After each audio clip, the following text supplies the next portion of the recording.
ಹಿರಿಯರ ಅನುಭವ ಇದೆಯಲ್ಲ, ಅದು ಸಾಮಾಜಿಕವಾಗಿರ್ಬೋದು, ಆರ್ಥಿಕವಾಗಿರ್ಬೋದು, ಸಾಂಸ್ಕೃತಿಕವಾಗಿರ್ಬೋದು, ಈ ಅನುಭವಗಳನ್ನ ನಾವು ಗೌರವಿಸಿ ಅವುಗಳ ಪಾಲನೆ ಕೂಡ ಮಾಡಬೇಕಾದದ್ದು ಅತ್ಯಂತ ಅವಶ್ಯ.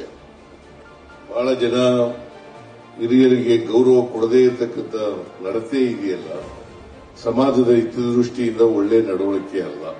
ನಾವೆಲ್ಲರೂ ಕೂಡ ಹಿರಿಯರ ಮಾರ್ಗದರ್ಶನ, ಅವರ ಅನುಭವ ಇದೆಯಲ್ಲ, ಅದರಿಂದ ಅನೇಕ ವಿಚಾರಗಳನ್ನು ತಿಳ್ಕೊಳ್ಳಲಿಕ್ಕೆ ಸಾಧ್ಯ.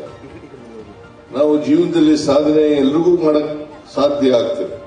ಅವಕಾಶಗಳನ್ನ ಸದುಪಯೋಗ ಮಾಡಿಕೊಂಡು, ಅವಕಾಶಗಳು ಸಿಗ್ತಾರೆ, ಅದನ್ನ ಸದುಪಯೋಗ ಮಾಡಿಕೊಂಡು ಸಾಧನೆ ಗೈಯ್ಯದಿದೆಯಲ್ಲ, ಅದು ಸಮಾಜಕ್ಕೆ ಮಾಡತಕ್ಕಂಥ ದೊಡ್ಡ ಕೊಡುಗೆ.